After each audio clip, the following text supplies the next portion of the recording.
DGISPR general Ahmad शरीफ चौधरी ने 33 दहशतगर्द जो हैं वो उन्होंने कहा कि हलाक हुए हैं, 21 अफराद जो हैं शहीद हुए हैं।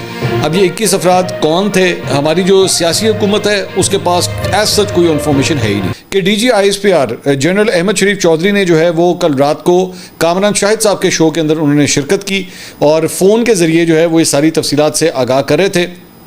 उन्होंने जो कुछ बताया है वो मैं बिल्कुल वैसे वर्ड टू वर्ड मैं आपके सामने रख देता हूं। उन्होंने कहा 11 मार्च को दहशतगर्दों ने बोलान में रेलवे ट्रैक को निशाना बनाया।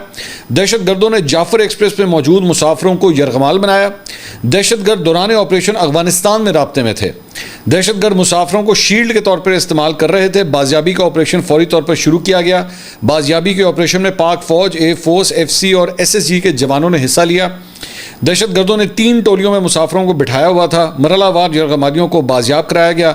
मौके पर मौजूद तमाम दहशतगर्दों को जहन्नुम वासिल कर दिया गया है।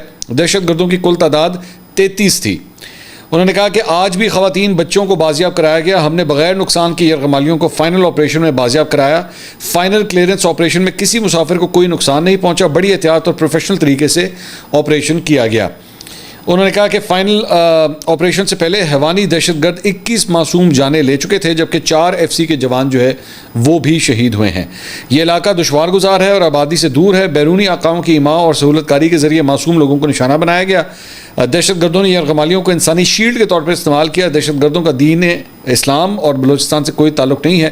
किसी को भी मासूम शहरियों को निशाना बनाने की इजाज़त नहीं दी जा सकती। जो लोग ऐसा करते हैं क्लियर कर दूँ, they will be hunted down.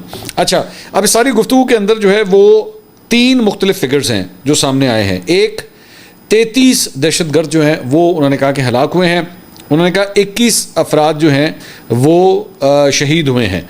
अब ये 21 अफराद कौन थे इसके बारे में अभी तक नहीं पता। ऑब्वियसली ये जब तक ये कम से कम आधी रात को इस वक्त हम ये वीडियो रिकॉर्ड कर रहे हैं। और उन्होंने कहा 4 FC के एहलकार भी जो हैं इसमें शहीद हुए हैं। अच्छा, अब ज़हन में रखिएगा कि मैं दोबारा आपसे ये बात कर रहा हूँ कि ये ऑफिशियल इन्फॉर्मेशन है जो एक ऑफिशियल कैपेसिटी में आ रही है। अगर हम बात करें हमारी जो सियासी हुकूमत है उसके पास एज सच कोई इन्फॉर्मेशन है ही नहीं।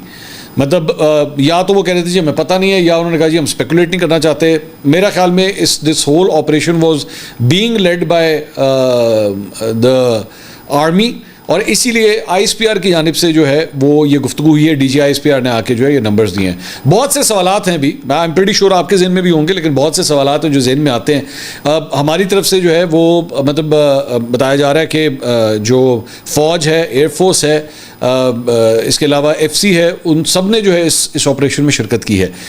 ये जो अफराद थे, ये जो 33 अफराद थे, ये इनकी क्या क्या शनाख्त हुई है, इसके साथ साथ ये इनका किस इलाके से ताल्लुक़ था।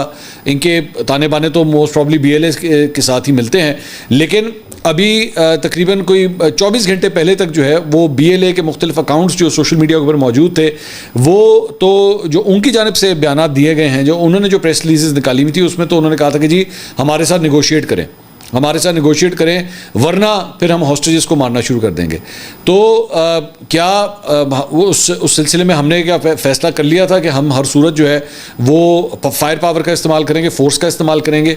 अच्छा, दूसरी बात ये कि जो अफराद शहीद हुए हैं जिनके बारे में DGISPR ने सारी इन्फॉर्मेशन दी है, 21 अफराद बताया जा रहा है, वो 21 अफराद कौन है इसके बारे में अभी फ़िलहाल कोई इन्फॉर्मेशन नहीं है। जो 4 FC के एहलकार हैं फ़िलहाल जो वो शहीद हुए हैं उनके बारे में फ़िलहाल इन्फॉर्मेशन नहीं है। ऑब्वियसली मैं बार बार ये कह रहा हूँ, this is a developing story. ये इन्फॉर्मेशन जो है वो आती जाएगी। बहुत से सवालात ज़ाहिर बात है अभी उनके जवाबात आना बाकी हैं।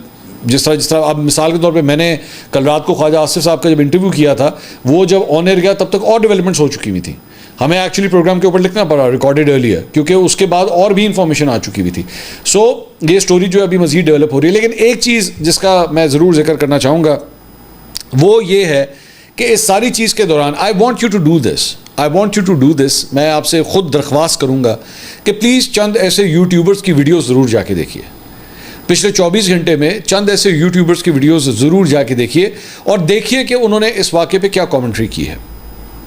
मैं उनकी हुब्बुल वतनी पे कोई सवाल नहीं उठाऊंगा, मैं उनके ऊपर किसी किस्म की बगावत का, गद्दारी का, जासूसी का, किसी किस्म का कोई इल्ज़ाम नहीं मैं लगाऊंगा। मैं उस किस्म की सहाफ़त नहीं करता।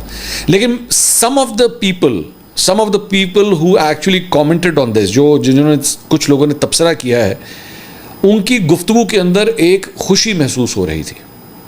उनकी गुफ्तगू में अल्फाज का चुनाव जो है वो ऐसा था जैसे यहाँ पे जो सिक्योरिटी के अहलकार हैं, अगर वो मुसीबत में फंसे हुए हैं या अगर उन्हें जो है वो हॉस्टेज बनाया गया है इन हाईजैकर्स की जानिब से, तो जैसे ये कोई बहुत बड़ा मार्का मारा गया है।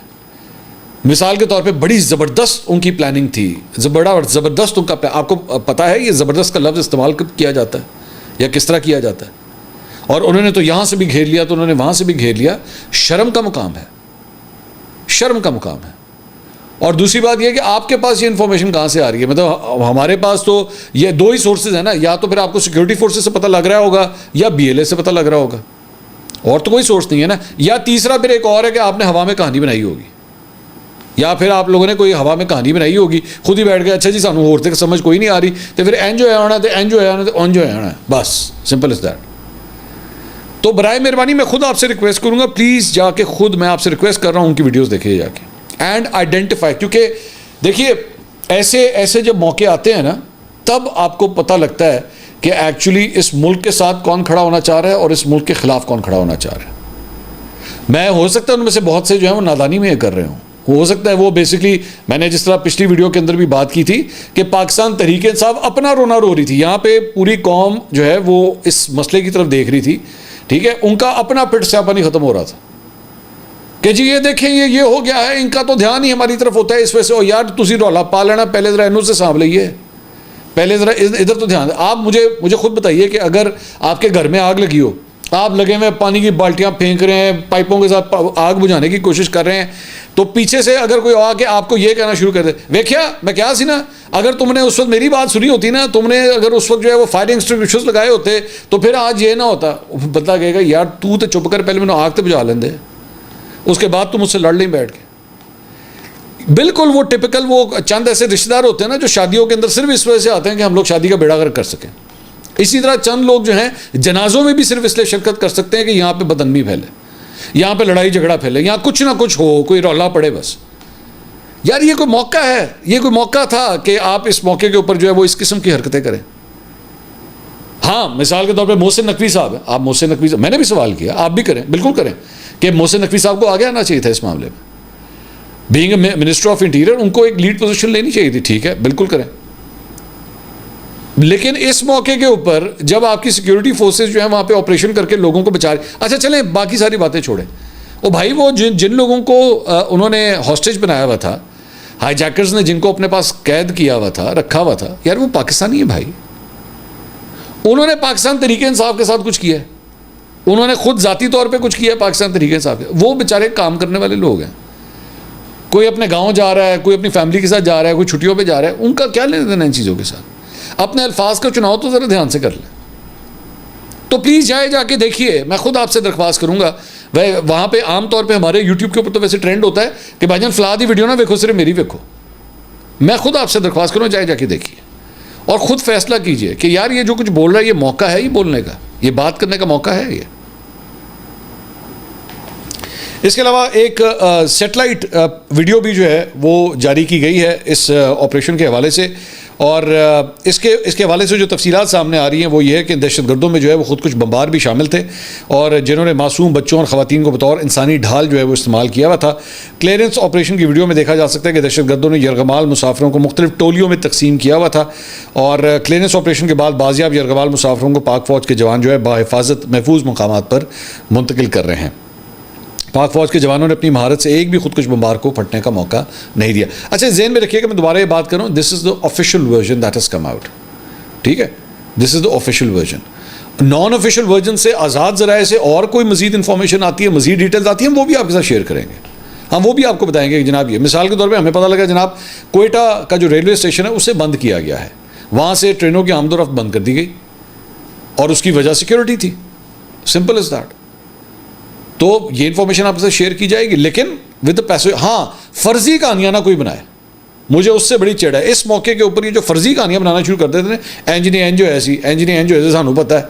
अच्छा इनमें से कई ऐसे हैं जो ज़िंदगी में कभी बलूचिस्तान गए नहीं होंगे, ये गए भी नहीं होंगे इनमें से कई, इनको आप बिठाएंगे तो कहें भाई ज़रा बलूचिस्तान के 5 शहरों के नाम बताएं, इनको 5 शहरों के नाम नहीं आते होंगे, लेकिन तबसरे बलूचिस्तान के ऊपर आप पूरे करवा लें इनसे, ये सब जानते होंगे BLA क्या चीज़ है, BLA किस तरह बनी थी, कोयटा से जब ये ट्रेन चली है तो कितना फासला था, इनको सब पता होगा इस बारे में।